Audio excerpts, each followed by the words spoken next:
Welcome to this Kinder Morgan Boondoggle pipeline debate. I'd like to acknowledge that we're having this debate on the unceded territory of the Squamish, Musqueam, and Silex Nation. My name is Dave Hunter, and I'll be your MC for the evening for the next few minutes and at the end. The idea for this event was originated by Adrienne Carr, the first Green member of the Vancouver City Council, who sends her regrets that she could not be here tonight. This was her suggestion in December at a Green Party meeting in Calgary. The major sponsor of this event is the Green Party of Canada, with additional co-sponsorship from riding associations in East Vancouver, thank you, Wally, New Westminster, Burnaby, Port Moody, and Coquitlam. I'd also like to acknowledge that the longtime Green supporter Anthony Hughes, I don't know if Anthony here yet, is also a co-sponsor of this event. And this event is being co-hosted by the North Vancouver Green Party and the Vancouver Centre Riding Association. With special thanks to Gordon, Cornwall, and volunteers who are here tonight who organized and made this whole thing possible. The moderator for tonight is George Ward, sitting right there. George is a Vancouver-based professional broadcast journalist and educator with an extensive background in debate and issues management. The two debaters for tonight are Gordon Cornwall and Markham Hiswell. Markham is a senior energy journalist and publisher of the North American Energy News. His work has been published in Canadian Business, Alberta Oil Magazine, World Oil, Vancouver Magazine, and many other publications. Markham analyzes and reports upon all facets of the industry and writes frequently about the transition of the energy industry. Gordon is a PhD independent researcher who is president of Industrial Metrics, a software company serving rail and petrochemical industries. In 2014, one of the highlights of Gordon's career, he was arrested on Burnaby Mountain for standing in opposition to the thing we're talking about tonight. Now some final comments before we begin. This is a public education event. This is not a protest rally. The purpose of gathering here today is to engage in civilized public discourse on this topic with mutual respect so we can learn and listen and get a better understanding of each other's viewpoints. For those interested in learning more on the topic of civil discourse, I highly recommend this book by James Hogan, and he's one of the inspirations for tonight along with Adrienne Carr. The book is called I'm Right and You're an Idiot. Of course, the content and intent of the book is to provide advice and guidance on how not to behave like the title of this book. But I highly recommend it. I've heard it presented. It's worthwhile reading. Very clever title and good advice. So that will be the tone of the evening, is civil discourse. There will be lots of time for questions as well. So without further ado, I'd like to turn the event over to our moderator, George. Thank you, George.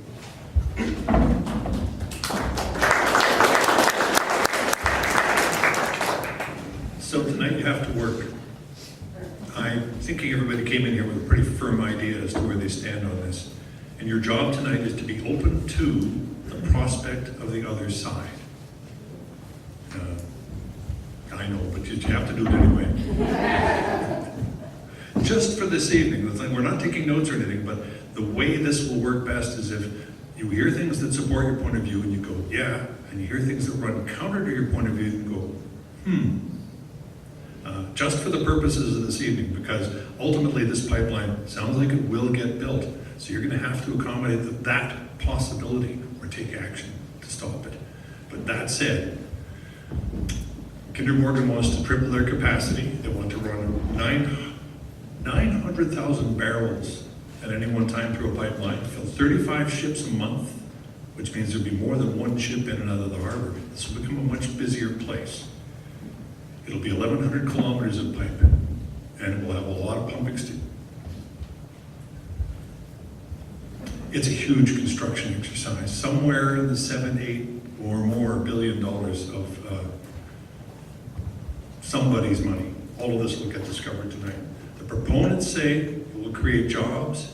It will aid in the transition from the oil economy to the new economy.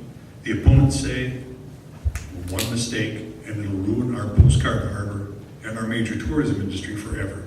So that's kind of the premise of this evening.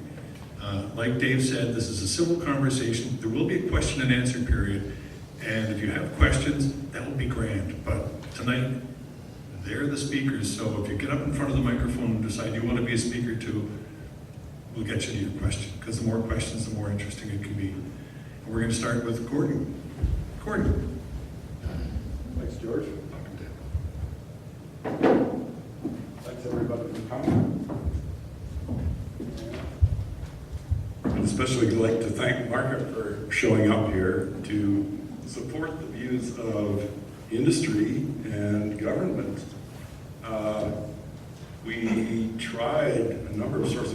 Kinder Morgan would have nothing to do with this. CAP, Canadian Association of Petroleum Producers, refused.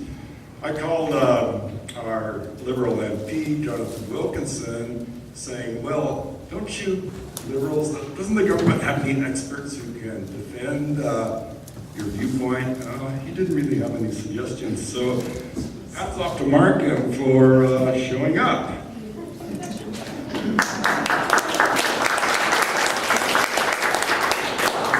So I'm taking the Boondoggle case, that the pipeline is a boondoggle, that is something that is vague and wasteful or pointless, but gives the appearance of having value.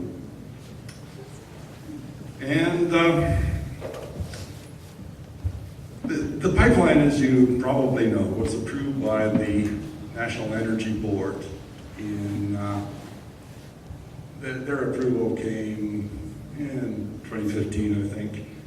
And it was largely based on a report written by Muse Stansel, a Texas consultancy, who drew on other sources, including the International Energy Agency.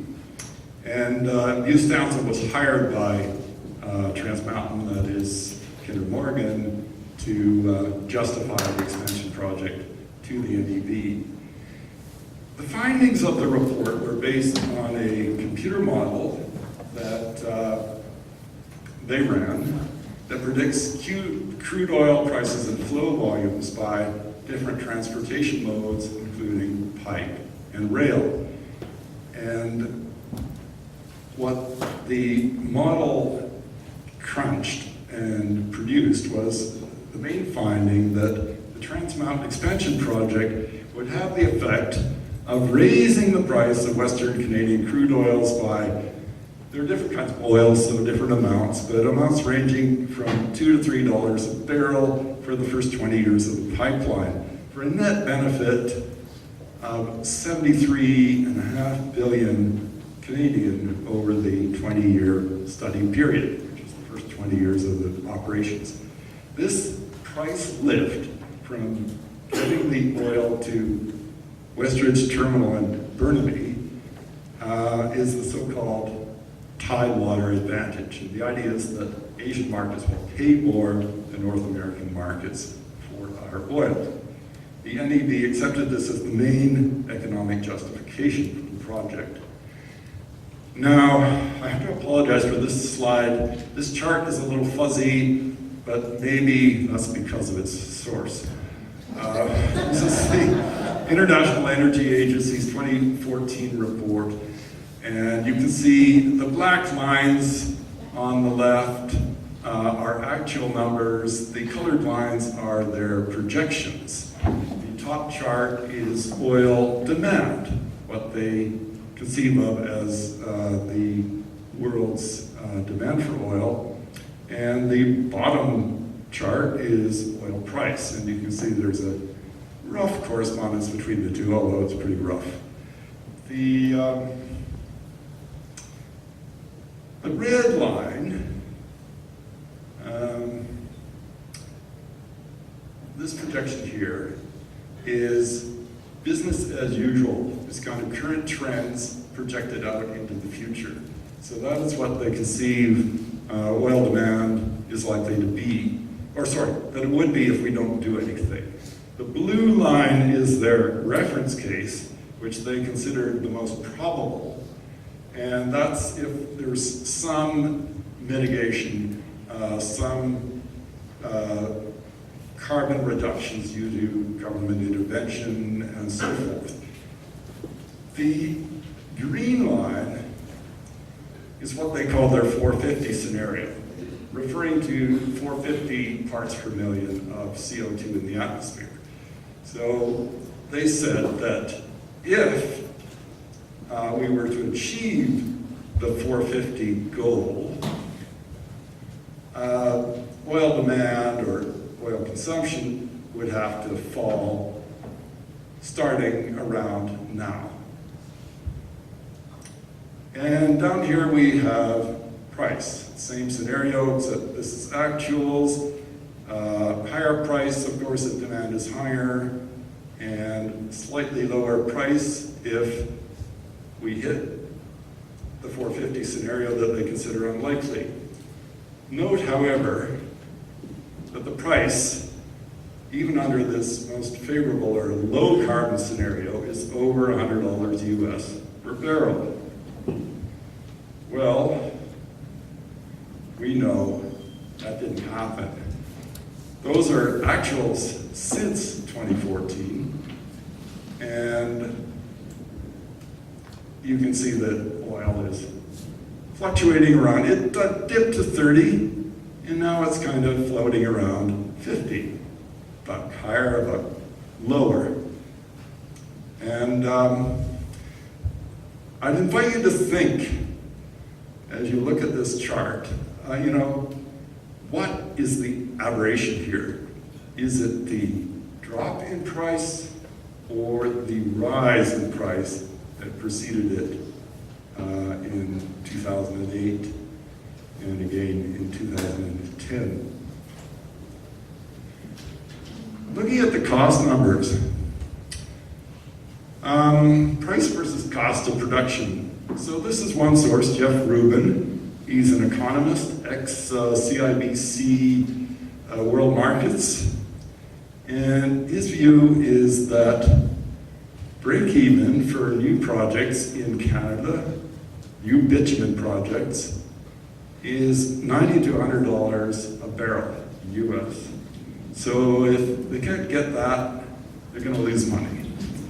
Existing projects come in a bit cheaper, break even at $65 a barrel, but they're still losing money. The industry has a different view, and so you often read bullish statements, sort of bullish statements. Oil and gas industry is poised to rebound once commodity prices improve to sustainable levels. Of course, that implies that they are not now at sustainable levels. And this is just what I told you about Jeff Rubin. Another source, IHS Market, in a 2016 report, has similar numbers. They do mine break even at $85 to $95 a barrel, and SAGD, now that stands for Steam Assisted Gravity Drainage, which is an extraction technology that's used for bitumen. I won't go into the details. And it gives a range, break-even range of $50 to $65 a barrel. So 50 is the bottom end, just maybe marginally break even at current prices. The Canadian oil industry lost $11 billion in 2015 and $10 billion more in 2016. They are not making money at these prices. And the source of that is the Conference Board of Canada, which is very pro-industry. It's a think tank. 16 big projects were canceled in 2015 to 2016. And commentators like Rick Grafton say, the industry doesn't work under $50 oil. So Let's ask, why did the price of oil fall? Well, I think it's interesting to ask first, why did it rise? Between 2004 and 2008, it went up very sharply because demand exceeded supply, essentially, and that's when we were all talking about peak oil, which now seems like a laughable concept. But what happened when the prices rose? More players got into the game. U.S. shale oil production became economically viable. They started fracking like crazy. The industry expanded, global inventories rose, and then prices plunged because there were so many producers and so much stuff coming out of the ground. So OPEC didn't like the price plunging, and the Saudis responded by increasing the supply, back up a bit. They pushed the prices down. The first thing they did was push the prices down, hoping to make the U.S. producers uneconomical. Because the U.S. producers their costs were around $79 a barrel. But this move actually backfired because the U.S. guys introduced efficiencies that lowered their costs from $79 a barrel in 2014 to $48 in 2016. And so they were producing more than ever and making lots of money. And inventories were still high. So OPEC, led by the Saudis, choked back supply, trying to drive the prices up, but with limited success. And that's where we are today, kind of dancing along around $50 between opposing forces of supply and demand. So the moral of this story, I think, is, first of all, the high-cost producer, Canada, does not control the market. And really, even the low-cost producer, Saudi's cost of production is about $12 a barrel. They can't control the market either. Okay, let's get back to the Muse-Stansel report and the so-called Tidewater Advantage. Rachel Motley, we're getting a chance to break our landlock. We're getting a chance to sell to China and other new markets at better prices.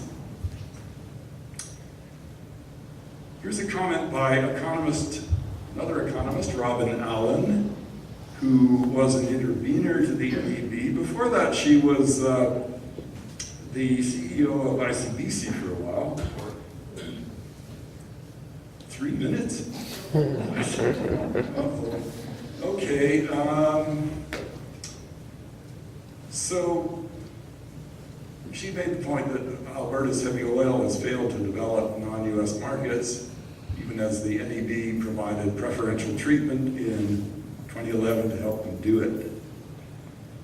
And Jeff Rubin, I'm going to have to go faster, had similar claims here.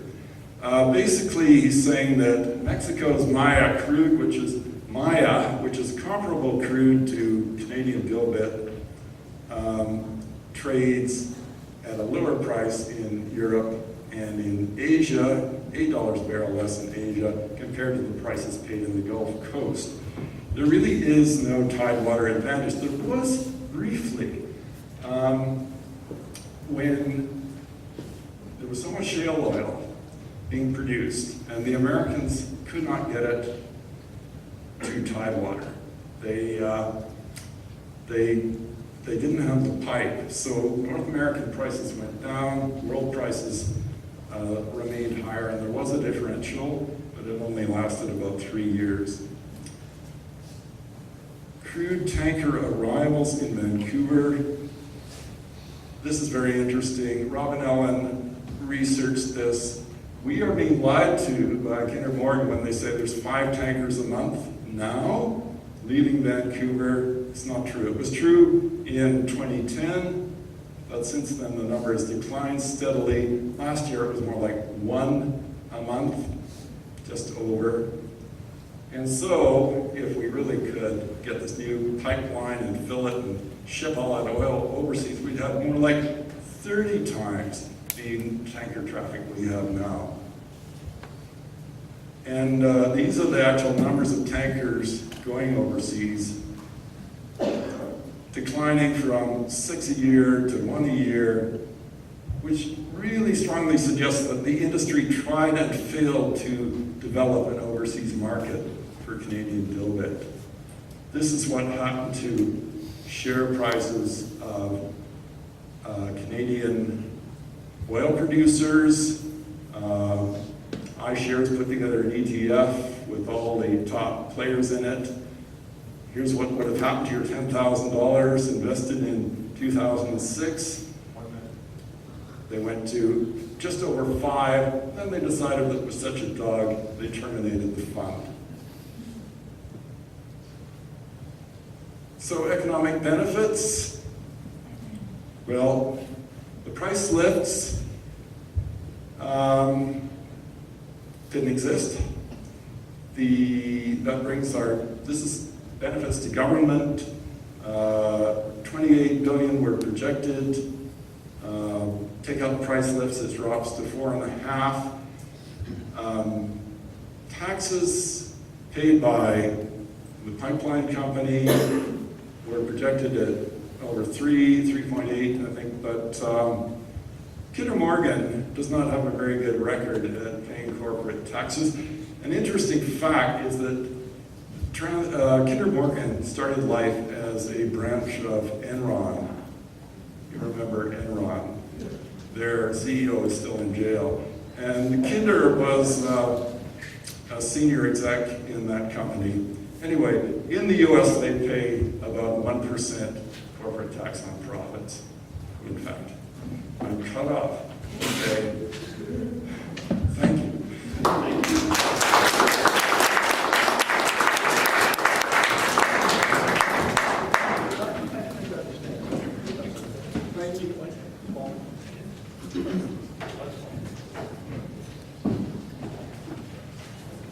Good evening, ladies and gentlemen, and thank you very much. Everybody hear this? Yeah. All good? Thank you very much to the Green Party of Canada for inviting me out today. I'm always happy to come and blather about energy of one variety or another.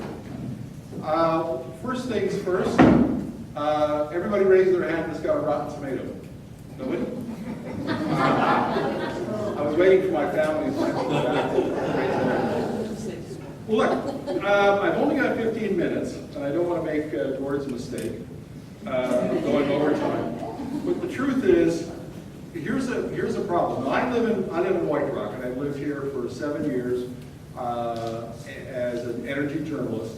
And one of the things I've noticed is that there's a divide in the debate over energy between British Columbia and Alberta.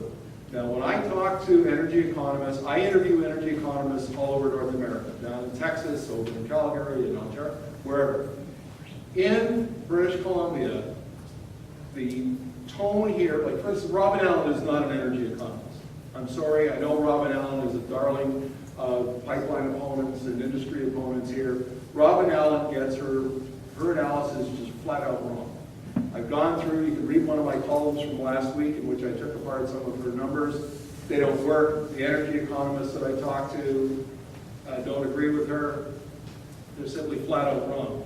And God bless you, Gord, but there are a long list of errors and misunderstandings of how the industry works and how the market works and where oil prices are going. So I'm only going to concentrate on a couple, and then I want to get into sort of my view of how this is, of the pipeline and of the industry and where energy is going. So what happened in 2014? Yes, we had $100 oil. And what happened is the Saudis, there was a surplus, the price dropped, and normally what happens, the Saudis are what are called the swing producer. So in the past, they've stepped in and they said, all right, there's too much oil in the market, we're going to drop our production so that the market balances and we're going to maintain prices. But the Saudis were worried about the American shale producers, and they said, you know what, we're going to do something different. We're going to keep the taps open, we're going to flood the market with oil, we're going to drive prices down, and we're going to drive those darn Texans right out of those shale basins. Well, here's what happened, and this is relevant for what's going on with the oil sands.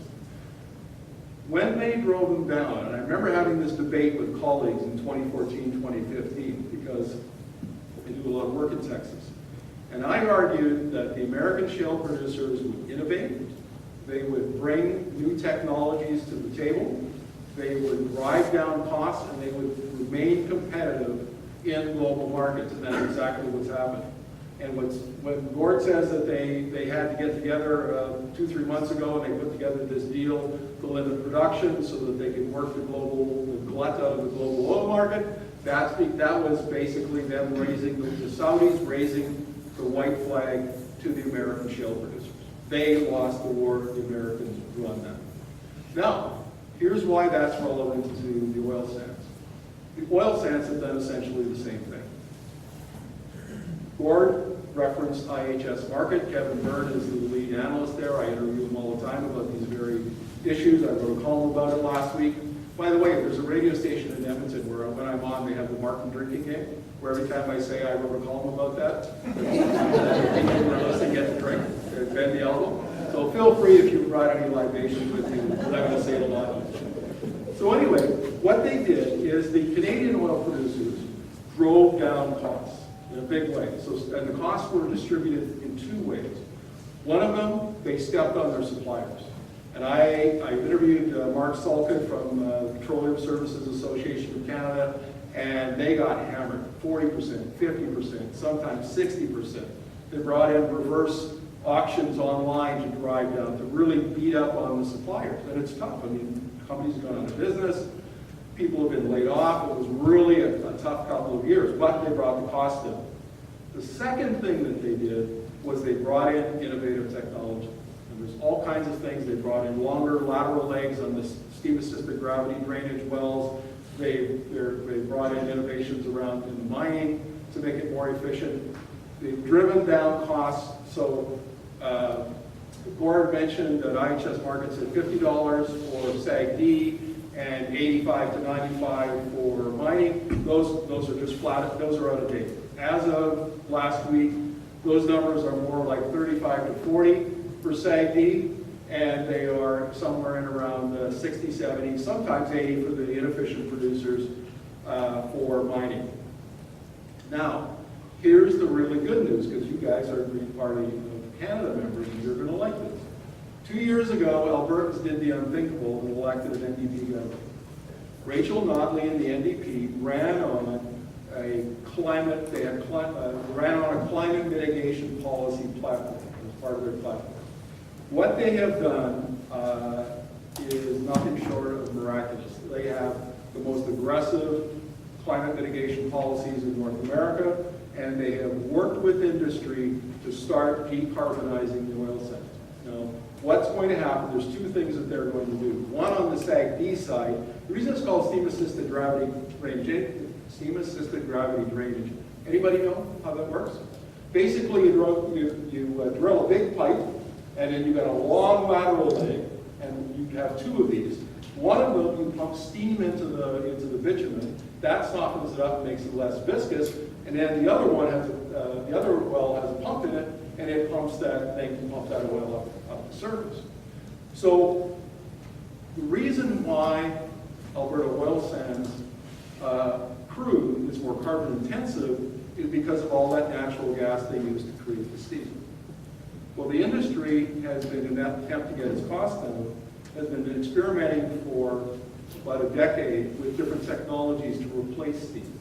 And some of them are really crazy. I mean, there's one, we did a story on it. It's basically like microwaving the bitumen. It uses radio frequency waves.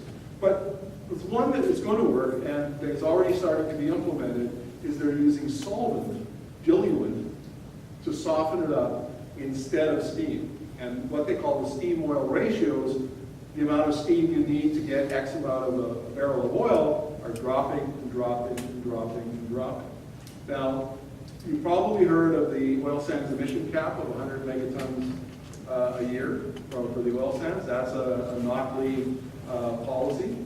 They currently sit at 70 megatons a year. And I interviewed Shannon Phillips, who's the environment minister, and she told me that already the oil sands producers are in anticipation of the penalties that would come if they exceed that cap, are now beginning to accelerate their adoption of the new technologies, the steam replacement technologies. And I interviewed another an analyst, an economist for the Canadian Energy Research Institute that are in Millington, and she told me that when they're done, because this process is done in 10 years or so, that the oil coming out of the oil sands will have the same carbon intensity or less, if you can believe it, than the average American U.S. crude. So the whole idea of oil sands being dirty oil, that's going to be a thing of the past. And if it had been left up to the dearly beloved party that lost in 2015, that had been government for 44 years in Alberta, that wouldn't have happened. It would have been business as usual. But thank goodness we got a progressive government that took action and is cleaning up the industry.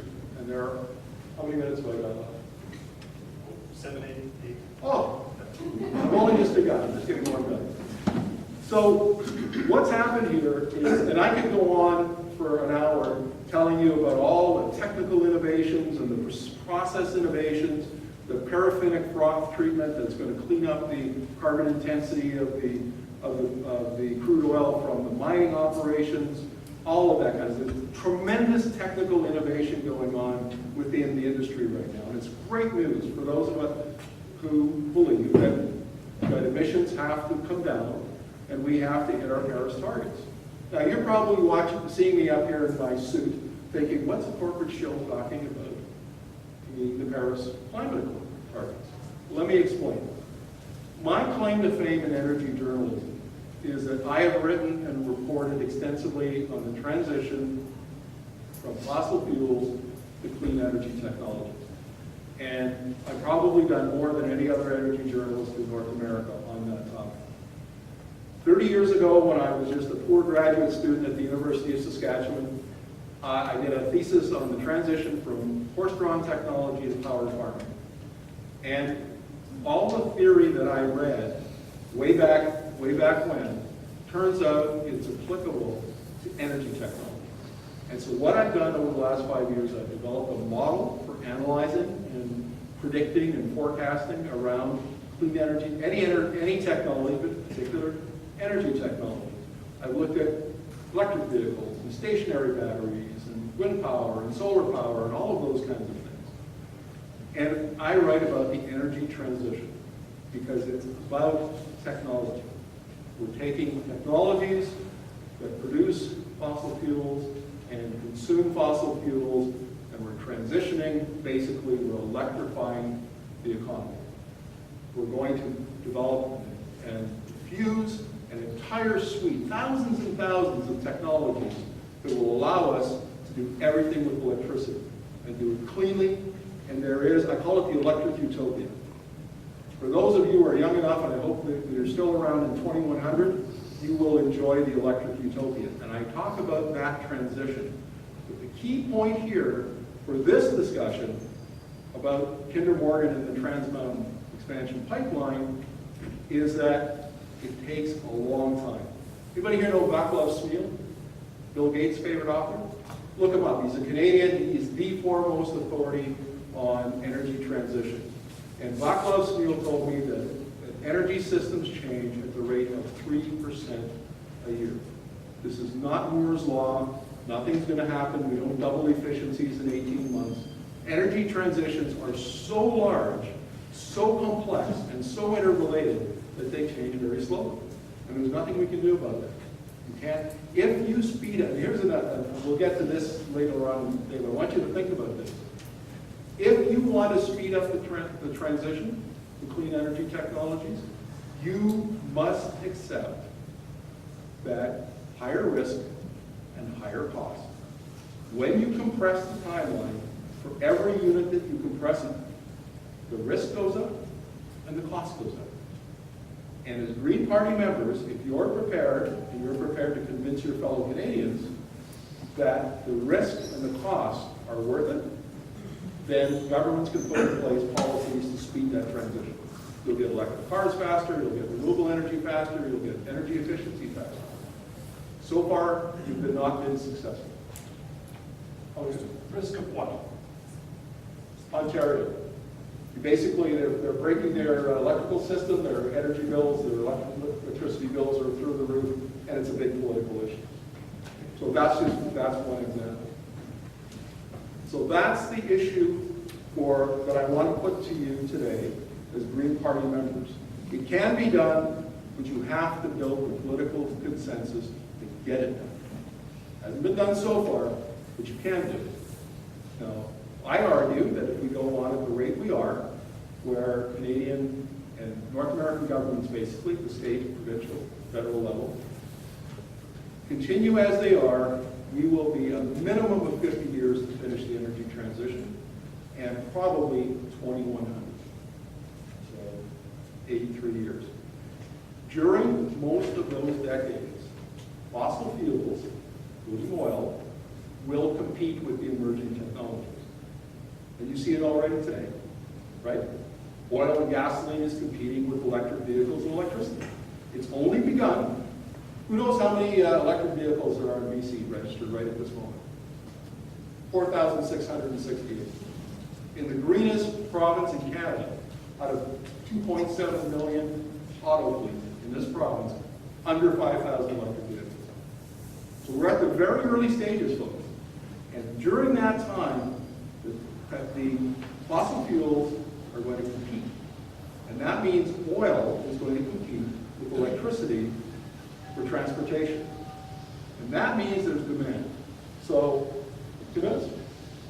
I want to wrap this up in a hurry. Gord gave you a very good graph when he showed the demand that was projected up to 113 million barrels a day of demand, primarily driven by China, Asia over the next 23 years to 2040. There's going to be lots and lots of demand for Alberta oil sands crude. And if there is demand, and if it's being decarbonized, Alberta has a right, Alberta producers have a right to sell it on the open market if there are people willing to pay for it, and they have an obligation, they have a right to pipelines and infrastructure to take it to market. So I'm not going to insult you by, putting up some numbers about how much revenue the BC government will get for taxes, or how many, 50 jobs or 500 jobs, and tell you that you should accept. I'm a British Columbian. I mean, I get the whole risk versus reward argument. People say, well, that's too much risk for not enough reward. I get that. This isn't about that. That pipeline, in my opinion, is safe. Tankers are safe. And the Alberta producers have the legal right, and in my opinion, the moral right, to ask British Columbians to cooperate and allow them to build that pipeline. So that's my argument. And no tomatoes so far. Excellent. I must be doing it. Thank you.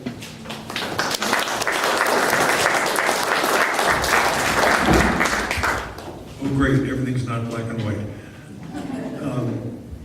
But my guess is, and we're going to give the next 10 minutes to the two of you to see if you can convince the other, or if there's points you didn't get to, or if you just want to hit the other guy. No tomatoes.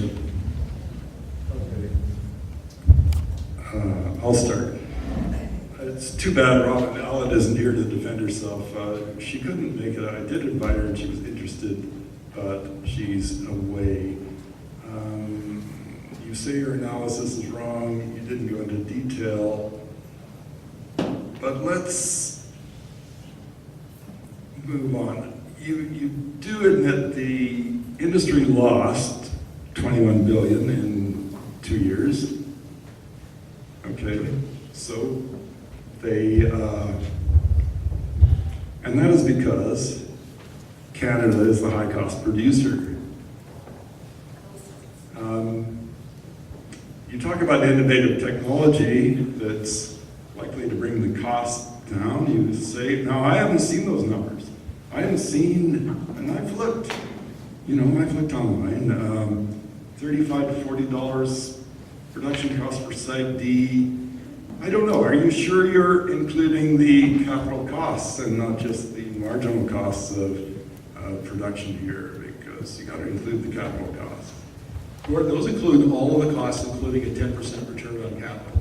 So that's, folks, what's known in energy economics is full cycle costs and there's half cycle costs. And so the kind of costs we're talking about here are full cycle. They include all the costs that are required to get it out of the ground, get it to market, and a 10% return on investment. That's considered the minimum. So, yes.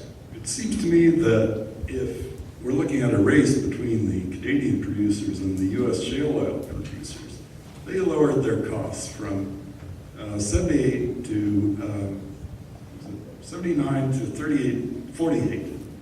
$79 to $48 a barrel in 2 years.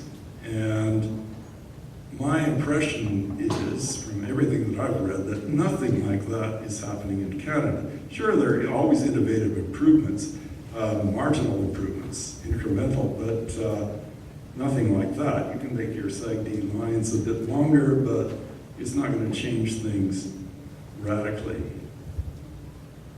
Well, part of this, Gord, is the fact that you're confusing shale oil with heavy crude. And that's a really important distinction.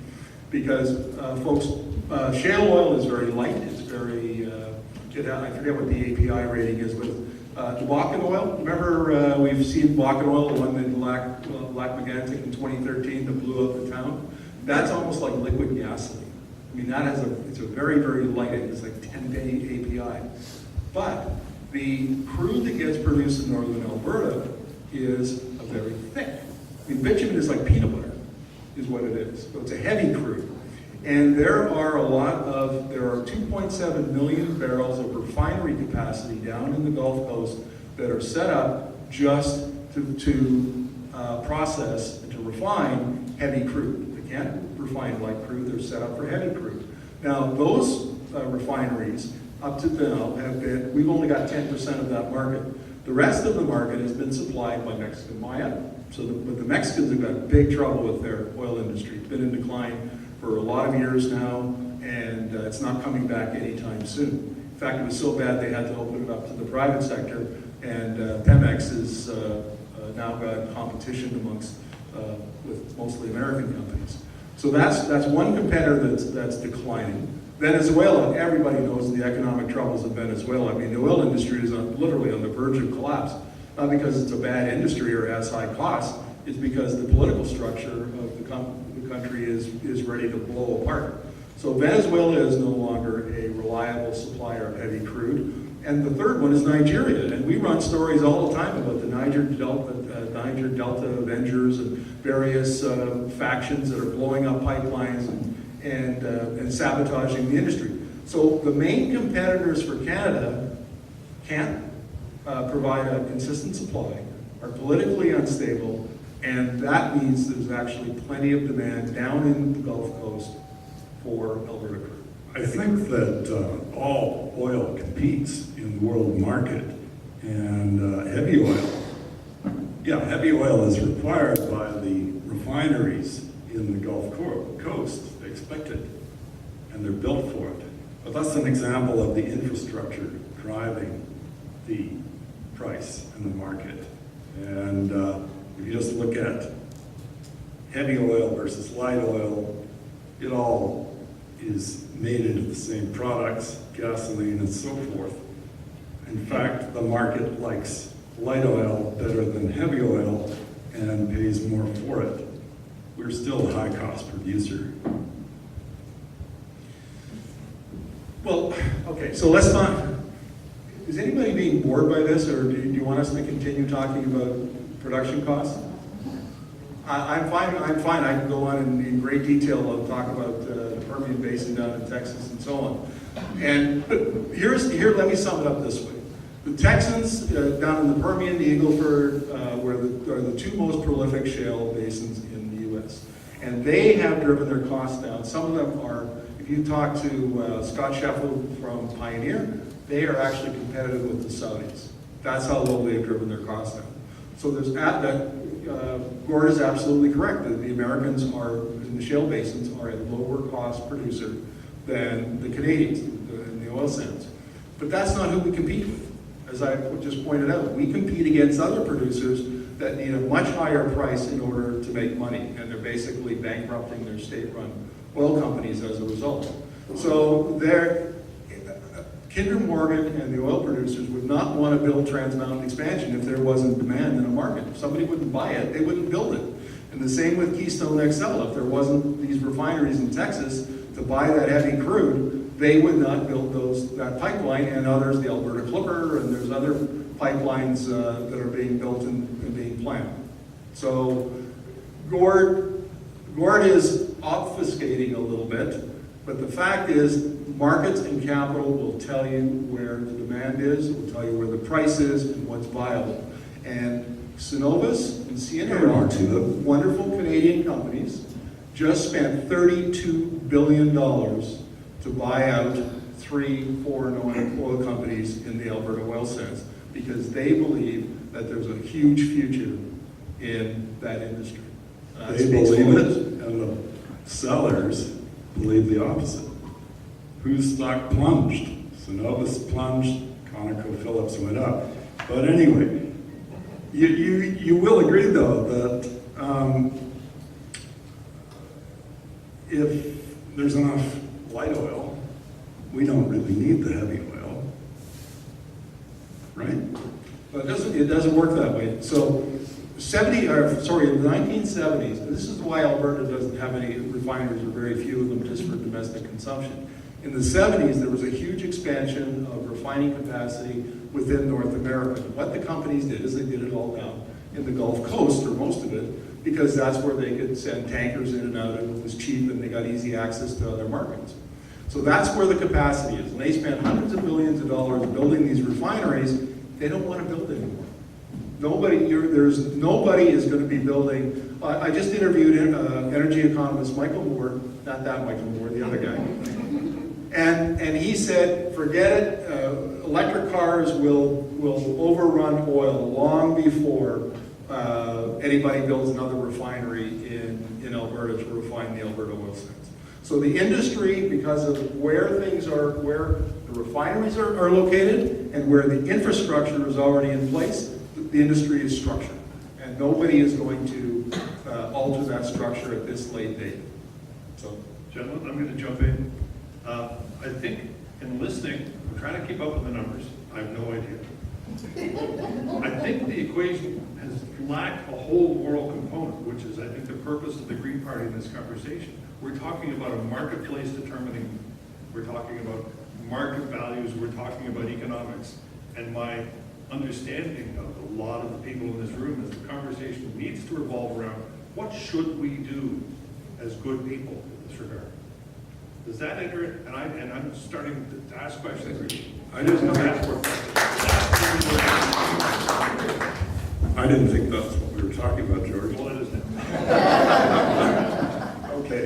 Well, on that then, I mean, you mentioned 83 years to complete the energy transition. I think that's way too long.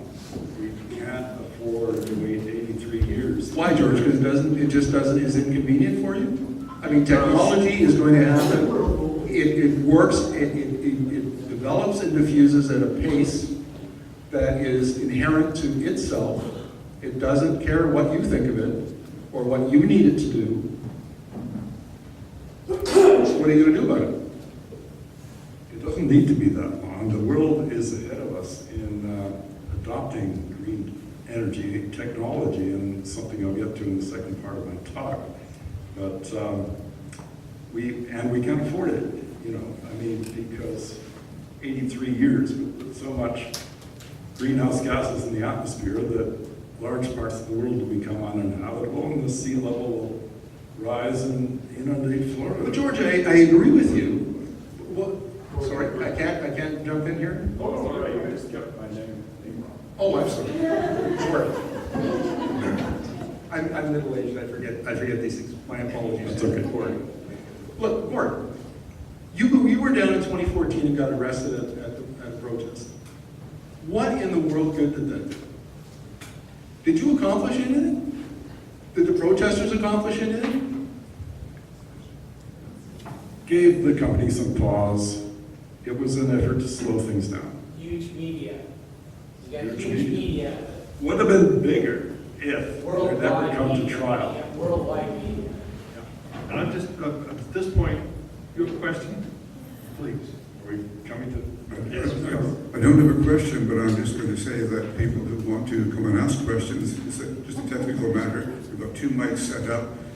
We can adjust them for you to fit all sizes. So if there's going to be a lineup, that's good. Lineup at either side, and our moderator will take the questions and give you the Do you rules. mind, do you mind if I just finish my thought? Great, thank you very much, appreciate that. Okay, Court, instead of protesting down there and getting yourself arrested, which accomplishes, in my opinion, nothing, because worldwide media hasn't stopped one drop of oil from flowing through a pipeline or being consumed in a car. Well, hang on a second, let me finish. Do you know what will accomplish something to get rid of oil? What we need are new electric vehicle batteries. Electric vehicle, and I've interviewed 7 of the world's leading electrochemists who are working on EV batteries. And their biggest concern is that capital is going to be shut off by Donald Trump and set back their work so that they don't develop the electrochemistry that we need for cheap, long-range cars. And Gord, you would do a lot more if you started up a green investment fund, raised a couple $1 billion, and gave the money to those scientists to continue that work so that we have electric vehicles that will go 5,000 kilometers on a charge in 20 years. And there would be no need for oil.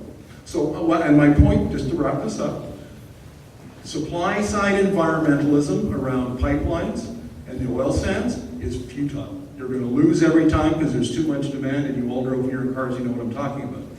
It's demand side. We need better technologies so you don't need to burn gas. You don't need to burn oil. You don't need to burn natural gas. That's the way to go. Question, yes.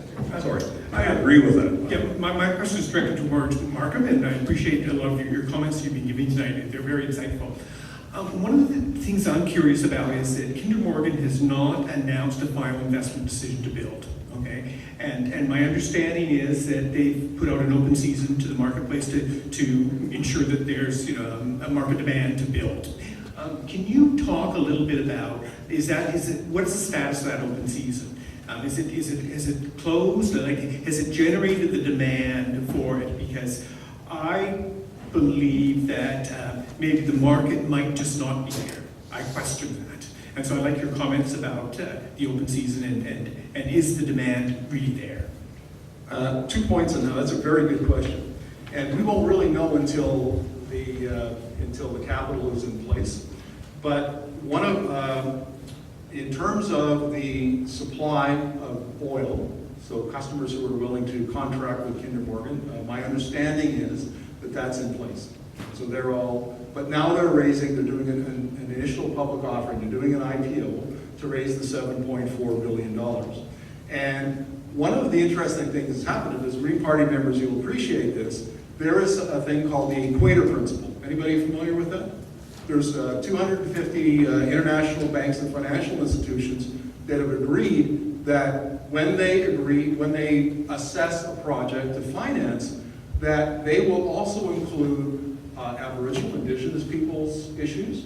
They will include social issues, environmental issues. And what's happened is Greenpeace and other groups have targeted Kinder Morgan and the banks, which is the Toronto Dominion Bank. So if you bank with TD, you might want to think about a credit union. But they've targeted them under the Equator Principles and said, don't support this project. And I don't know this for a fact, because of course Kinder Morgan CFO won't take my calls. But I suspect that that's maybe putting a little bit of pause. But at the end of the day, I can tell you this. There is more capital hanging around in Houston and New York looking to go into energy, into oil and gas, than you can shake a stick at. So I think ultimately they will be successful. That's my take on it. Thank you. Question, please. Yeah, I've got a couple of points and a question. Make your points. Sure. Yeah, first of all, what I'd like to say is the Kinder Morgan process and the exploitation of oil is just the most recent example of what's happened in BC history since the fur trade. We exploit a resource, The money goes away, we're left to clean up the mess. My other question, you mentioned the term rights. What about the rights of nature? What about the rights of Mother Earth? She can't take this to court. Kinder Morgan can. An individual has more rights than Mother Earth does. Kinder Morgan and others for 150 years have exploited Mother Nature. It's time that it stops and that Mother Nature had some rights. Your thoughts, please. You want me to take that? Jim? Well, I'm happy, and thank you very much. Where do you want to go? I've been blogging for a while. Okay. Yeah. Well, certainly there are environmental risks to the pipeline. The record on the old pipeline is about 1.5 reported spills every year, and they vary in size. Some are very small, some are rather serious. And this is pretty typical for Kinder Morgan as a company. There are a lot of spills on their pipelines.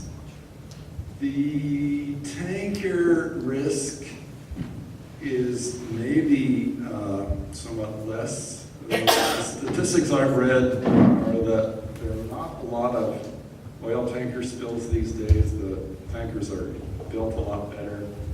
However, there are some unique problems with our harbor. It's shallow. We can only get a certain size of tanker in here, an Aframax size, and they can only fill it 75% full to exit. So there are some concerns. Anything to add? Yes, I do actually. I quite agree with Gord about tankers, because remember after Exxon Valdez in 1989, the international community passed an act in 1990, double-hulled ships, GPS, all the bells and whistles. In BC, you have to have a local pilot. With oil tankers, there's going to be 2, not just 1. 2 tugs with rope, with ties onto the. It's not 100%. It's as close as humans can get to 100%. So I'm confident on the tanker side. Now let's talk about the pipeline safety and protecting Mother Earth. I think that's a very good point. I want to thank you for that.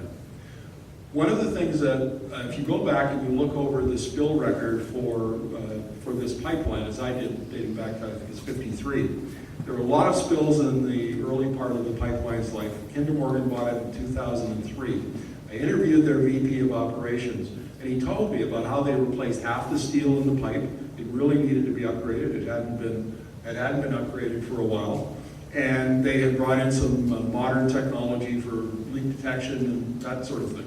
So what you see if you look at those leak statistics from 2003 on is that the majority of the leaks, aside from that horrendous, unfortunate affair in Burnaby where the backhoe from the city hit the pipeline 3 times and before it cracked it. But the point here is that the leaks from 2003 to now are relatively small. They're in pumping stations and they're in tank farms where the leaks, they're contained, there's containment systems, and they can be easily cleaned up.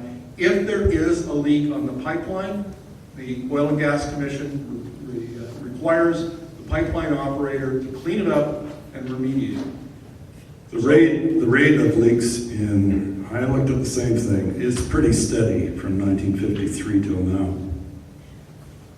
We'll agree to disagree. We'll agree to disagree. We have another question.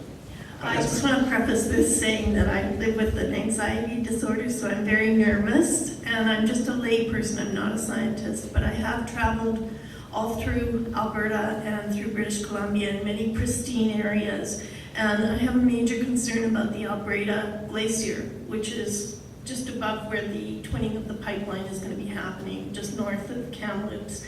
And it's such a pristine and sort of isolated area that if there are leaks, how are they going to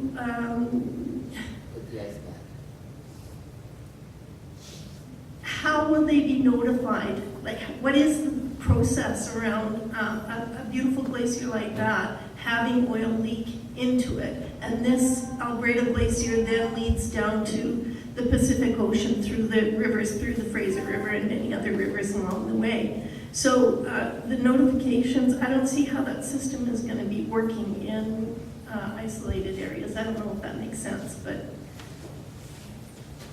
think it's Are a you technical familiar with the question Alberta?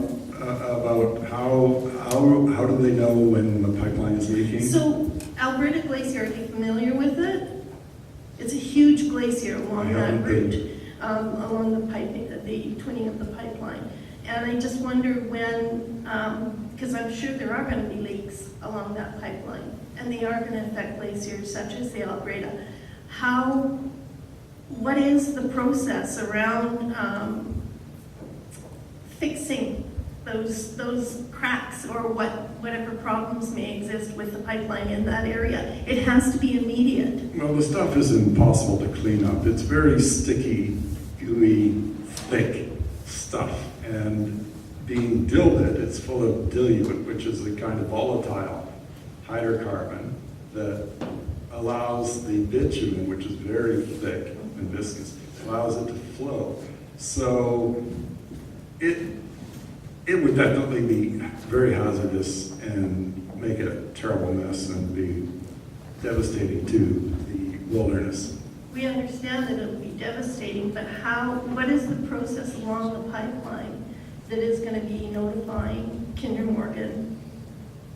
Well, I'm not an expert on that. I don't know if you have anything to say about that, Markham. I think there are sensors in the pipeline that would say when the pressure drops, and they would look at the flow at various places, and if it's not what they expect, they'd say, oh, there's something wrong, and maybe, half a day later, if you're lucky, they'd get out there and have a look, send a helicopter, maybe.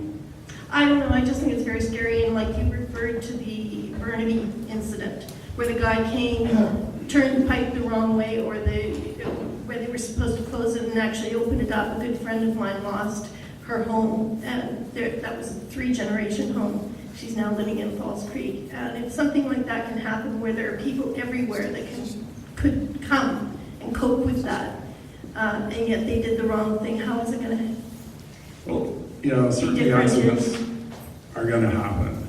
Can I address that just a little bit? I think part of the shortfall in this is Kinder Morgan's inability to communicate as clearly as possible all of those things. Yeah. They have this corporate trust us, and they stay behind that because don't seem to be interested in entering into the public. There's no win for them in the public conversation except trust us. So I think those things are in place.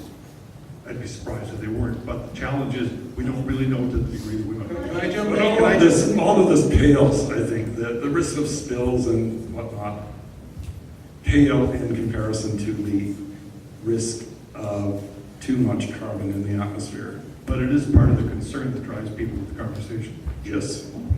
And I'd like to address that because it's a very interesting question. The criticism of Kinder Morgan for not coming and communicating adequately. CAP didn't show up, Kinder Morgan didn't want to show up tonight. If you look back over my columns over the last, anybody, if you want to take a drink, this would be the good time. If you look back over my columns, I've criticized, CAP doesn't like me very much.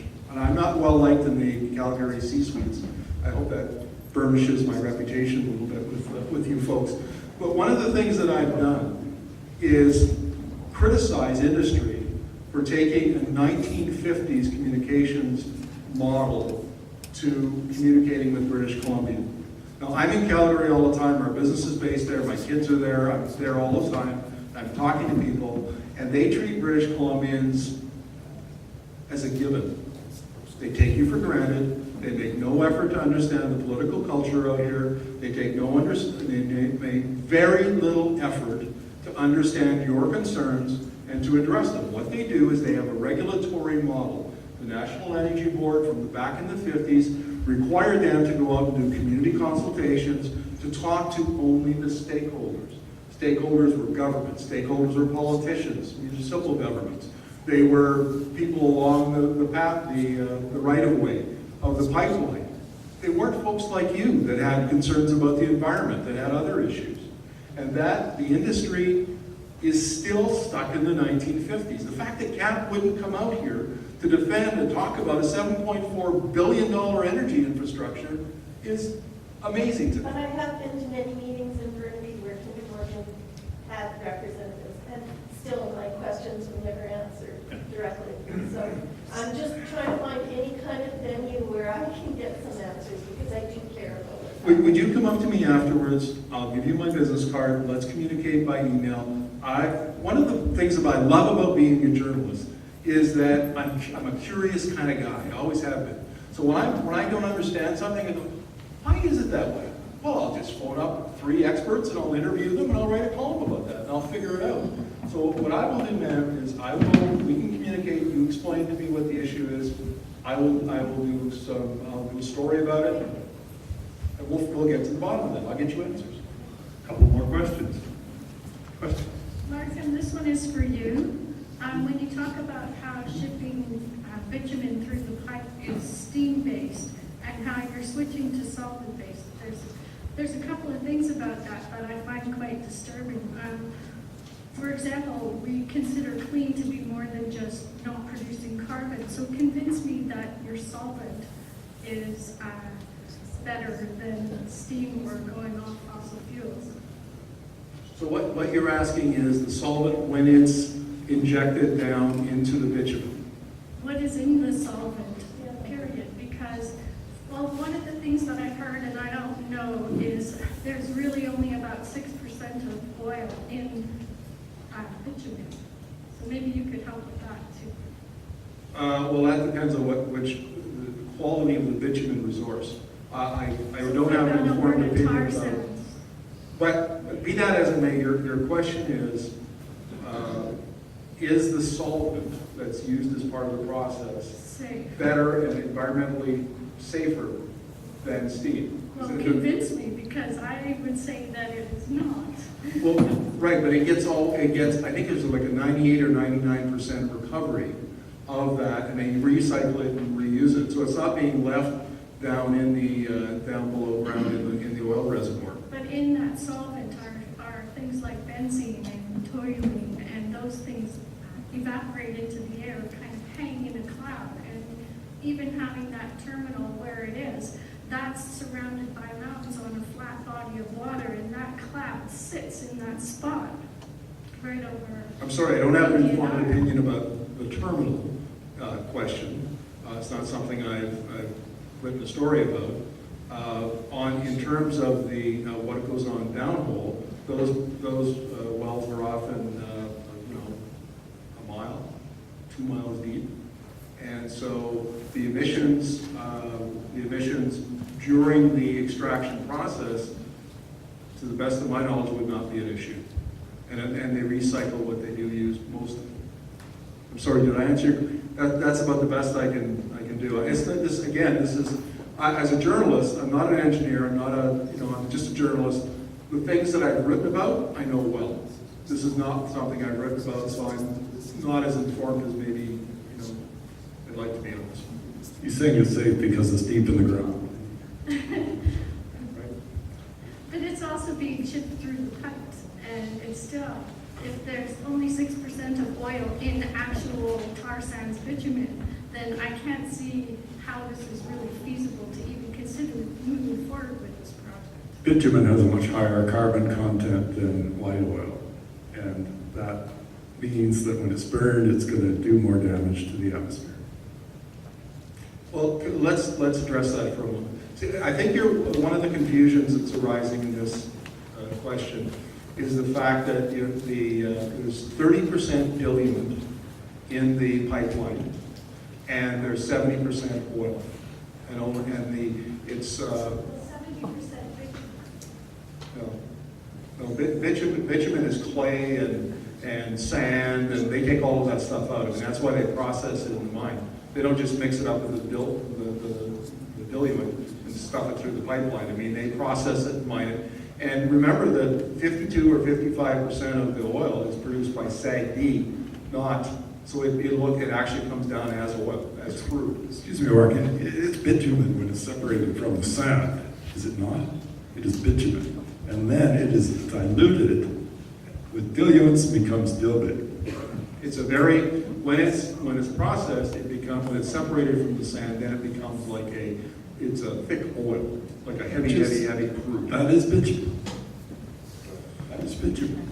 Well, no, we're getting into... As much as we'd like to cover the whole earth with questions and another segment, we're actually running out of time. So the questions that remain, if we can do it quickly, would be great.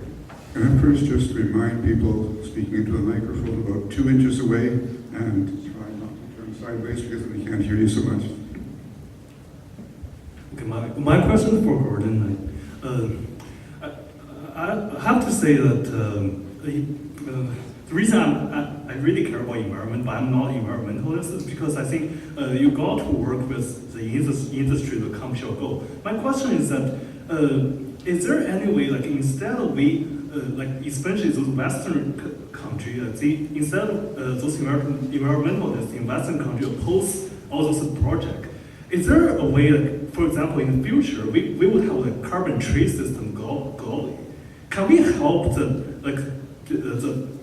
those third world countries like, for example, those African countries, they're actually the reason they have like carbon emission because they're cutting forests to use it because to cook food or this kind of stuff. So we actually need to help them to burn coal or even build like fossil. Sorry, the question is. How do we? Is there any way, like, instead of, do you think that would be a future, for example, like a global like carbon trade, like trade? Like we build project here, but Western countries help those countries to accomplish like the final. So is your question, can Canada and first world countries help third world countries? Yeah, that's what I'm trying about. Like instead of like we oppose all those like. I'm not sure how it pertains to this conversation specifically, but if either of you want to take it very briefly. I think in many ways, many third world countries are ahead of us in adopting clean technologies, clean energy technologies. The places where solar and wind are cheaper than fossil fuels for generating electricity are mostly the poorer countries, not the highly industrialized countries. So they're ahead. China's ahead. No, but China is not third world country. I'm talking about those who really underdeveloped countries. Like even when Hillary goes to Pakistan, she's saying that you guys should burn more coal because you guys you cannot keep like doing a cutting forest. I'm going to stop you. I don't mean to interrupt, but They will. Gordon, can you hang on a second? As much as we're trying to make this a conversation about what's happening in our town with our community, I'd like to kind of keep it to that because once we start, this conversation has so many branches that if we start to go out, we'll never get back. George, can I just take one crack at that? Sure, do anything you want. I think I've got an answer for your question. There's an emerging power model that's made up of natural gas, wind, solar, storage, and smart grids. And I don't mean BC Hydro smart grids.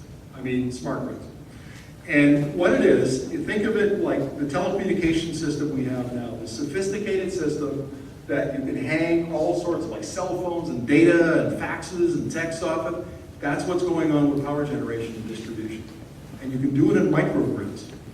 And so what we should be doing, and I've argued this for years, is we should be going out to places like Africa, and we should do it in China, and help them adopt that kind of model so that they can get up and running, and then as the wind and solar and other renewable energy technologies continue to decline in cost, and the microgrids, or the smart grids, are better at integrating renewables, they can eventually even wean themselves off of natural gas and go 100% renewables. That's probably 20, 30, 40 years down the road, but we have a model right now that could replace coal and could be used in those countries. Yeah, I kind of agree. Those countries are going to have a decentralized energy economy. It's kind of like those countries have adopted cell phones. They never had landlines. They skipped landlines. So they're going to skip the big grid, the big energy infrastructure, and go straight to localized, decentralized solar, wind, etc. I just don't know how this leads to that. Yes, sir. Sir? Sorry. I just want to very quickly open a a broader context to this conversation. I'm a retired urban planner, and I'm a consultant now in the development of the human potential. And I'm coming at it from that vantage point. I'm not an economist. And that's why I was surprised when we started with just an economic argument on this until the moderator kind of brought in the environmental. Just before I came here, it was reported that the Antarctic ice shelf is calving the most humongous iceberg, like splitting off of Antarctica. It's had something like 110 miles long. Okay. I took an intensive course with a highly respected granddaddy in psychiatry this summer. It was a global course. And his concluding remarks at this course, when we covered many topics, when they said, what is your most pressing concern? He said, we have a concern for clean air and water for all life on this planet. And it's a form of collective insanity that we are not safeguarding this. Your question is? Well, the point I'm trying to make is I think we're, from a human potential standpoint, I think we're capable of a lot more. And like we're kind of straight projecting our assumptions about how we can solve these problems. And Einstein said the level of the mind that created the problem is not the level of the mind that can get the solution. And there are many ways to develop our capacity to think bigger. That's what I think. Which is, I think, why the Green Party exists to a large degree. Yeah, but I think we can go further, you know. So it's not so much a question as an argument for bigger context. Thank you. Well, let me address that. Everyone knows where the Green Party stands on that. I hope they do. This is what drives us. This is our main concern. This is why we have to stop fossil fuels and keep the atmospheric carbon to a reasonable level, as low as possible, because what's happening is unleashing all that kind of environmental catastrophe.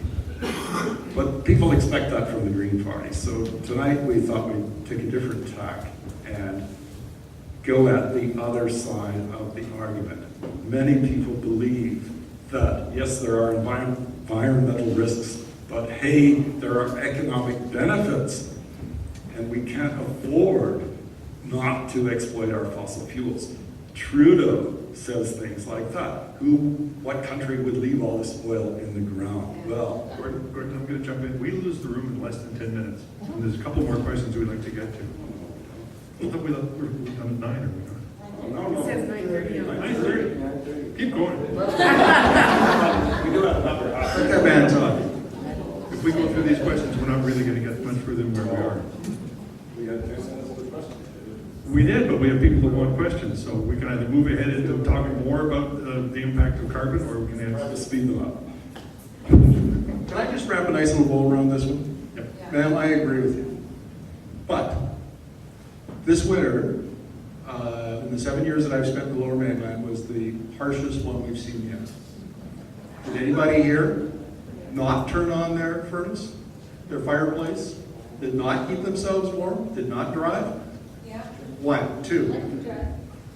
But there's not many. We all did. And so the issue here is not the supply side. It's not the supply of oil. It's how quickly we can come up with the technology to replace oil. And we're close. I want to say to everybody here tonight, the electric utopia is on its way. It won't get here in my lifetime. For the younger folks here, it may get here in your lifetime in Canada, but it's coming. And it's only a question of pace. It's only a question of pace. And we, as citizens, can influence governments, but we have to also say, what are we going to pay? And the answer from Canadians at this point is almost nothing. We are not prepared to pay more to make this happen. And as the Green Party of Canada, you can influence that debate so people will assume a higher cost, get it done quicker.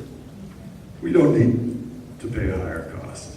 We need to stop subsidizing our oil industry. Oh, piffle, piffle, no. Boo! That's not true. We have a whole other conversation we want to have, but I want to take 2 more questions quickly, and then we're going to jump ahead. Okay, a very quick technical question. there's talk about 35 tankers a month, and 30% of what's in it is the diluent. So, And how the are we tankers are getting- only 70% full. how are we getting the 10 tankers worth of diluent to send up to the tar sands? How's that coming in? I think it's either imported from the States or it's locally produced, maybe a mix. And I don't have an answer to that question, but I've got a better answer for you. A report came out about 3 or 4 months ago about partial upgrading. And what that does is it takes the bitumen, it doesn't fully upgrade it or refine it, but it makes it less viscous so that it's a heavy or medium crude, and it will flow in a pipeline without diluent. So that would be a refinery at the tar sands? No, it wouldn't be a refinery per se. It would be a smaller modular upgrader that would, we're getting out of my technical field now. Okay, we gotta be quick, so thank you very much. Yeah, gotcha, it's coming, the good stuff's coming. Hi there, my question's for Gord, and it's relatively quick. So your argument is that the oil sands industry loses about $10 billion a year. Every barrel of oil that it makes loses them about $20 to $30 a barrel. Why do they want to spend $9 billion in this pipeline as a rational profit-seeking entity? Well, there's more than one entity here. The 13 Canadian producers signed up to these contract with Kinder Morgan back when oil was over actually $110 a barrel. So it looked good to them then. It always looks good to Kinder Morgan because this is a firm take-or-pay contract.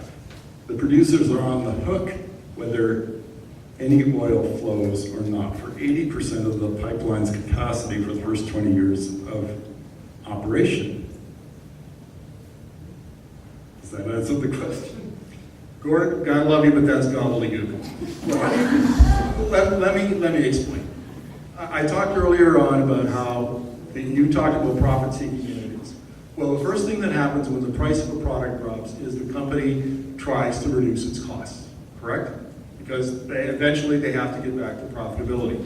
Now, the oil sands are set up, they're like big factories. So they're set up to run 50 years, and the companies know the prices will go up and prices will go down, but over time they're going to make their 10 or 15 or 20%. So what that means is now we're seeing prices back up to $50. They're at least breaking even, most of them. Many of them, the break-evens are down to $35 for SAGD, $50, $60, $70, $65 for the mines. They're getting awfully close for those guys. What they're expecting is that the prices are going to go up. Now, during 2015 and 2016, $400 billion of oil and gas exploration CapEx, capital expenditures, was withdrawn from the global economy. Analysts like Goldman Sachs are saying, look, eventually that's going to come home to roost. There's going to be a shortage, and we're going to see prices of like $70, $80, $90, not tomorrow, not maybe 3 or 4 years from now, and that's the planning horizon for these companies. So that explains why they are prepared to sign up for this, because their analysis tells them higher prices, higher margins are on the way. Except for the fact that all the shale oil is coming in a whole lot cheaper than it did 2 years ago. God, they don't compete, Gordon. Oh, they do compete. They compete. No, they don't. They only just don't go to the same refineries. We had hoped to chop the evening in half and have the first half talk about essentially the economics and the second half talk about the impact of carbon and 2 degrees in the Paris Accord. And given that I let the evening get away, each of you can talk a bit about that if you would, but we're going to address it briefly and a few more questions, if we could. Why don't we just have this presentation and let you do more of those questions again? Perfect. Oh, is it? Okay. I'm happy to do this. So, the work that I do around the energy transition leads me to conclude that there, as I said earlier, there are literally thousands of new technologies, new energy technologies that are being developed, that are being adopted, and adopted to varying degrees. Some of them are mature, some of them are immature, some of them are still in the laboratory. But the technology is coming to decarbonize the global economy this century. And when it comes to oil, because that's the focus here tonight, it's all about electric vehicles. So I interviewed these battery scientists I was telling you about. Dr. YQ from Stanford, who's the leading U.S. Electrochemist on this issue, told me that over the next 10 years, lithium-ion battery costs for electric vehicles are going to drop in cost by 50%, and they're going to rise in energy density by 50%. At that point, they will basically reach their theoretical maximums. So your Chevy Bolt might go from 325 kilometers of range to 500 kilometers of range. And the cost of a Chevy Bolt might come down from $42,000 to $37,000. Well, that's not good enough. Nobody's going to go out and buy a $20,000 vehicle for $37,000 just because it's an electric vehicle. But here's the good news. Coming behind lithium-ion in the laboratories are electrochemistries that could see up to 20 times, like lithium sulfur could be 20 times the energy density. Now what that does is not only is now your Chevy Bolt economical, but now we can talk about electrifying big trucks, long distance fuel. They take up 13% of the oil that's produced. We can talk about maybe electrifying buses. We can talk about all kinds of things that are not possible today. So here we are talking about stopping the supply of oil, but we don't have an adequate replacement. And if we're patient, seeing as how we're talking about the Paris Climate Accord, what nations agreed to do in that accord is two things. At the top, decarbonizing existing energy systems as quick as they could, as best they could, and at the bottom, develop new technologies to replace them. And eventually, we keep decarbonizing, and our new technologies would come up, and that's how the transition is going to work over a period of time. That makes a lot of sense. And we today, by saying stop oil, stop the Alberta oil sands, don't build pipelines, we're too far ahead of ourselves. This is not the time. 20 years from now, 30 years from now, when we're driving electric vehicles, there won't be any need for oil. Oil will just disappear just the way horses did and buggy whips. That's the way to go, in my opinion.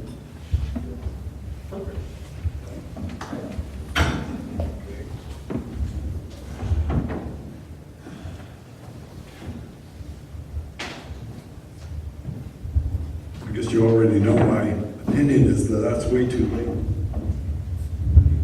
It's way too late. Let's see if I can get this going again.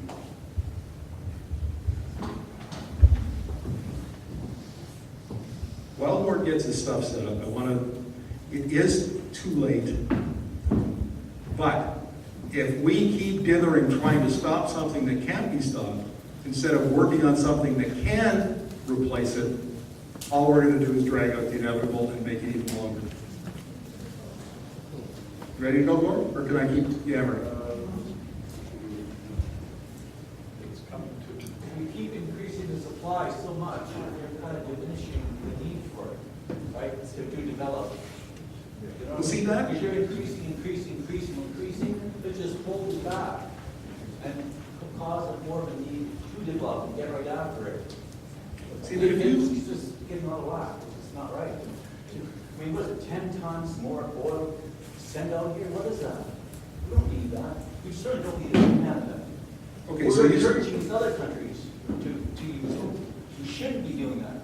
No, we're not encouraging that. Yes, we are, by supplying it.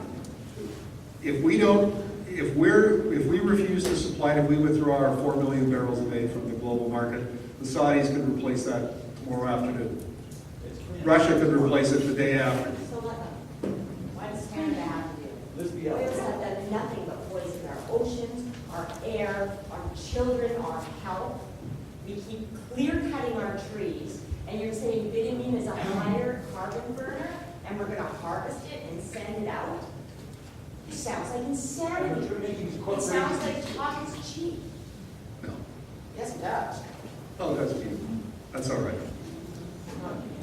I'd be happy to take it. This complex issue, I'm happy to chat with you. I don't want to cut into Gord's time. All right.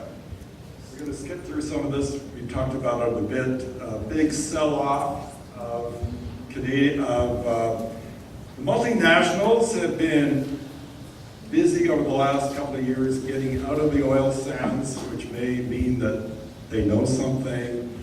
And Canadian companies have been buying it up. And their stock has typically been tanking as Cenovus has lost 20% of its value in the last month.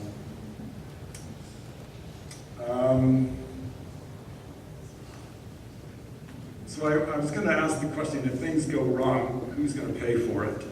Well, Canadian oil sands producers, we've already discussed the contracts that they're under, very strict contracts that also don't allow them to speak ill of the project.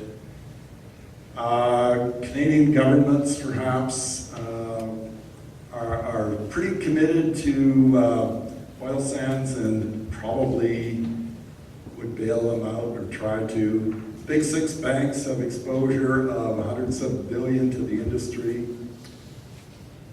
And investors in the pipeline, Kinder Morgan is trying to raise money.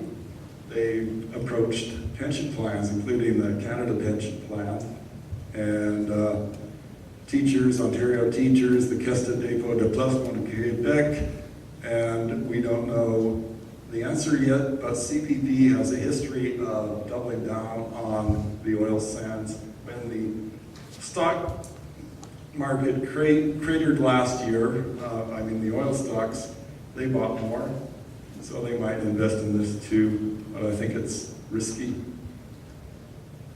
Is the pipeline a lifeline?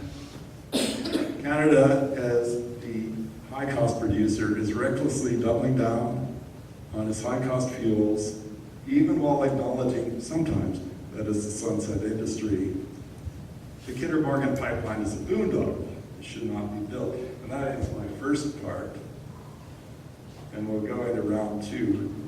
Can Canada expand fossil fuel productions, build new pipelines, and keep its Paris commitments?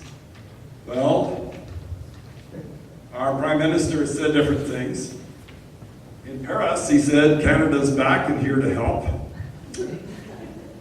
But to the Texans, he said, no country would find 173 billion barrels of oil in the ground and just leave them there. And the Paris Accord does matter because, unfortunately, this is where we are with atmospheric emissions. They keep trending up. And so right now we're pointing at the 2 degree Celsius temperature rise, but that isn't going to stop here. If this trend continues, we're heading towards 4 degrees. And that is the great danger that we all face. And we really have to turn this around. We're already 1 degree Celsius above pre-industrial levels.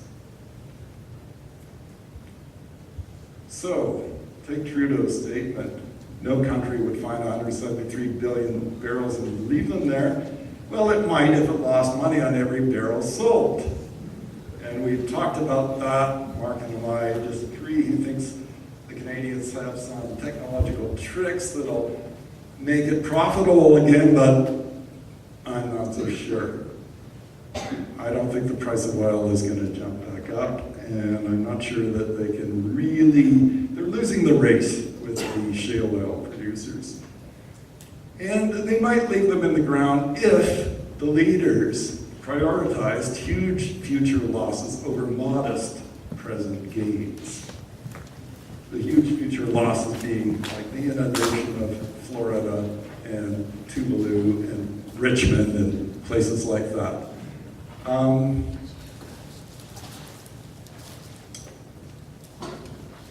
The OCI report, oil change, what's the guy's name? is that the emissions associated with exploiting all remaining reserves from existing projects would push the planet past 2 degrees, and for a likely chance of keeping the warming below 2 degrees, 68% of global reserves have to stay in the ground. For a medium chance of staying below 1.5 degrees is where the Paris signatories ended up. 85% of these reserves must stay underground. So why would we take that fossil fuels are the hardest in the world to extract, Canadian bitumen? Why wouldn't we move our economy in a different direction? Can Canada build new pipelines and keep its Paris pledge? And just a reminder that our formal pledge was to reduce greenhouse gas emissions to 30% below 2005 levels by 2030. This was inherited from the Harper government. We have not improved on that. An earth scientist named David Hughes, who has worked 40 years in the oil patch, unconventional energy extraction, says yes, it's possible to build new pipelines and increase our production and keep the Paris pledge. But he qualifies this greatly.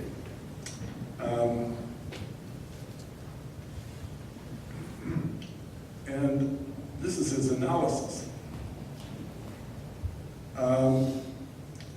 What we have here is this line is showing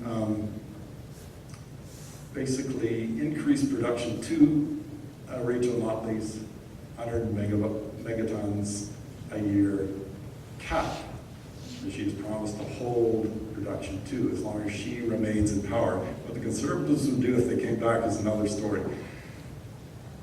This can be, if this were produced, it can be handled by existing infrastructure.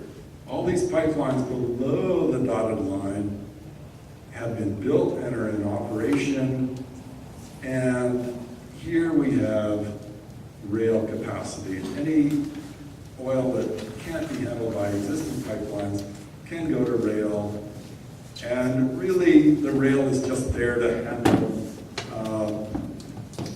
maintenance shutdowns and whatnot when the existing pipelines are not operating to capacity.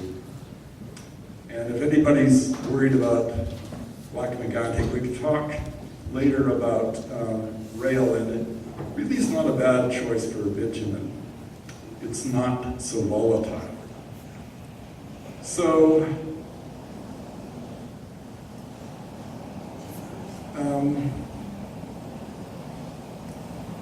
going back, the projected growth in oil and gas production under several scenarios that he examines means that the non-oil and gas sectors of the economy would need to reduce their emissions by between 47 and 59% below 2014 levels by 2030 to meet the Paris commitment.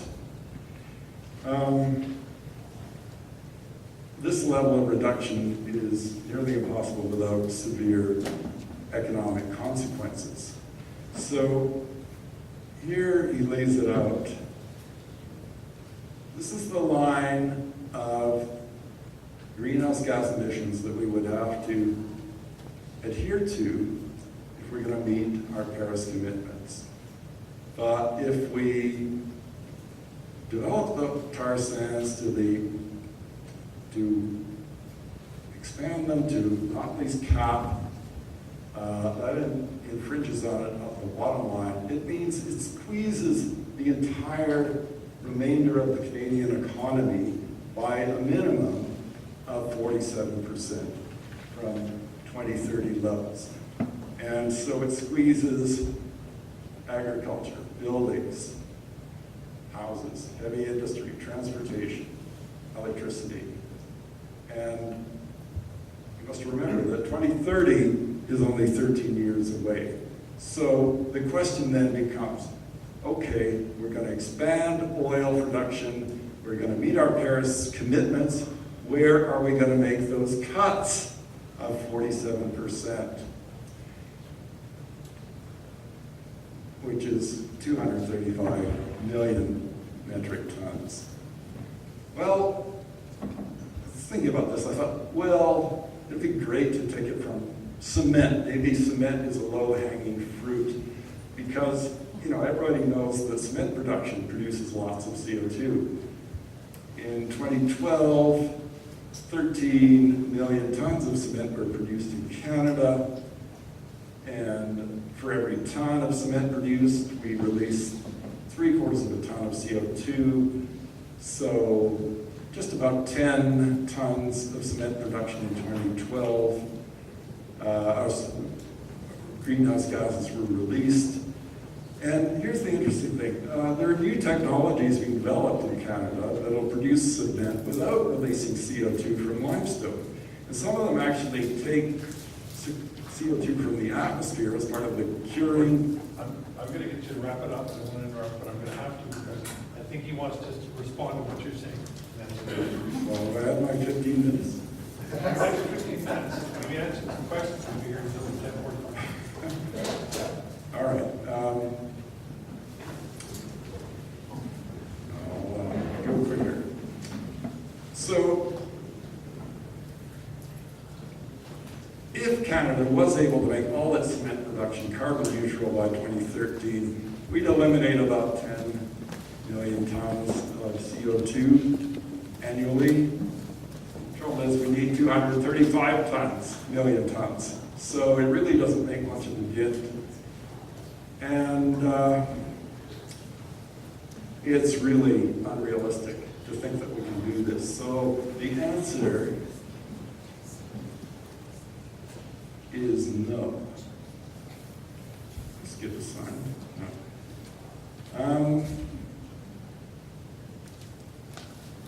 No.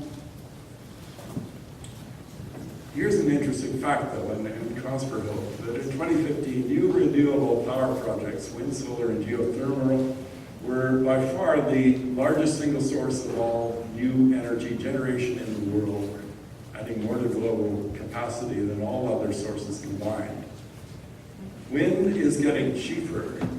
Wind projects around the world are delivering electricity for 5 to 9 cents per kilowatt hour without any financial support from the government. Even less, compare that to your BC hydro bill. They are lower.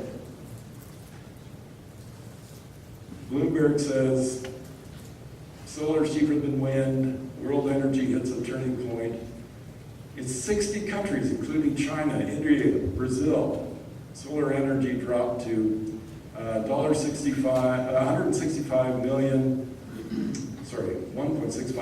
per megawatt during 2016, just below wind. Solar is now cheaper than wind in most of the world. Which means that we're at a tipping point. It's cheaper than wind, it's cheaper than coal and natural gas. So economics are now in favor of the green economy in most parts of the world.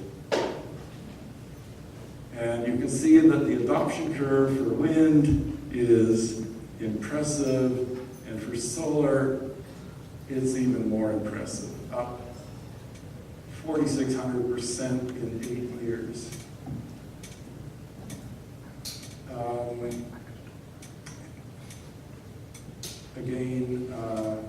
Electric vehicle adoption is taking off quite nicely.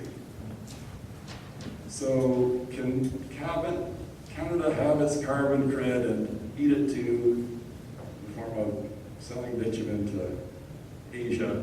No. Asia doesn't want our bitumen, and they won't pay for it. It's a bad deal. We should be advising Alberta to switch to a green energy economy. And that's it.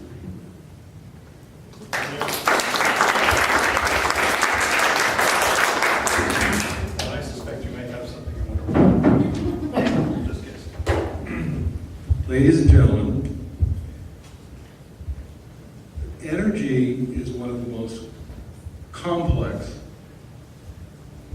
policy, technical, and political issues that we have. Probably the most complex, in my opinion, because it lies at the heart of the climate change debate that we're having and the climate policies, the climate mitigation policies that we're enacting. What Gord did was just get up and flash some, death by PowerPoint slides here. Most of his argument is wrong. But the issue is, it would take 2 or 3 hours of very dry, technical argument to illustrate why his arguments are wrong.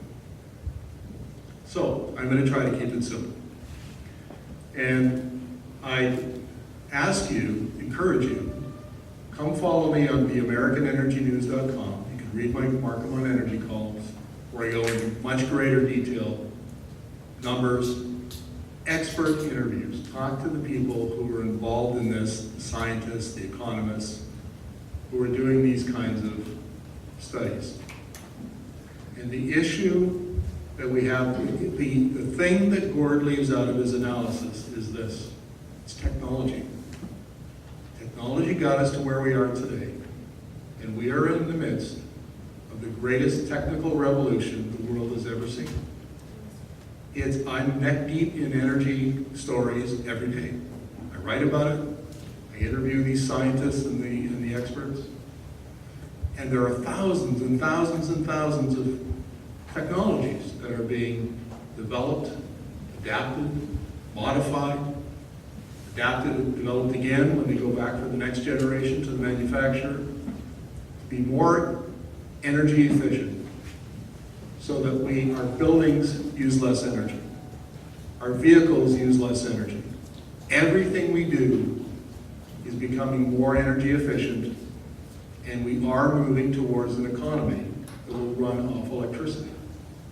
And that electricity will be generated by renewable sources, whether it's tidal or maybe it's wind, solar, it could be advanced nuclear. I don't know that. We haven't decided, we haven't figured that out yet.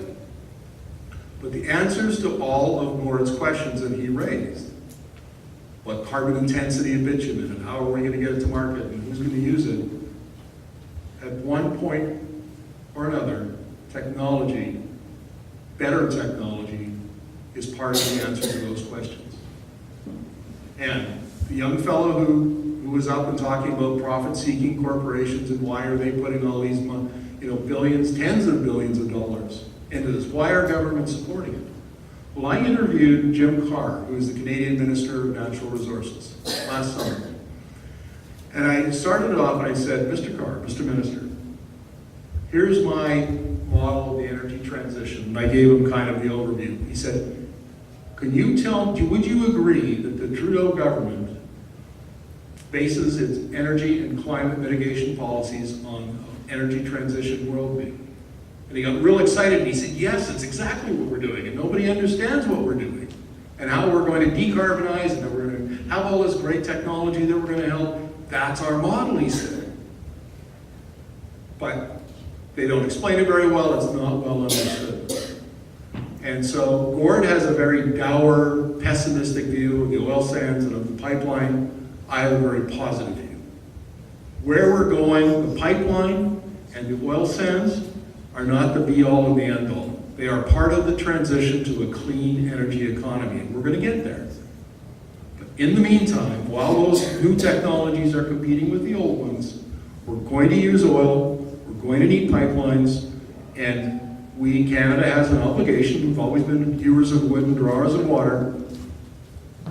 And if we can sell it at a profit, we should be able to create jobs. From 2016 to 2036, Canadian Research Energy Institute estimates that government revenues from taxes and royalties will be $922 billion. Does anybody really wonder why Justin Trudeau approved that pipeline when he runs $30 billion of deficits a year? It was clear as a bell to me. All I had to do was look at the revenue forecast. That's how he's going to balance his budget in 3 or 4 years, eventually just before the next election, of course. So anyway, to wrap it up, technology is the answer here, and that's how we're going to take carbon out of the existing energy system and develop carbon-free energy systems. Markham's right that technology is the answer, but it's not better bitumen extraction technology. It's different technologies that our industry is not looking at and our government is not looking at that will save us if anything does. So to wrap it up, because we are out of time, are you, as citizens of this country, prepared to accept the political and economic costs of shortening the timeline, this conversion line that was talked about earlier, from the carbon economy to the sustainable economy? We can wish all we want, but it's going to be some form of hard action that's going to move the political will. So if there's a call to action in here, that's your job. I agree with you.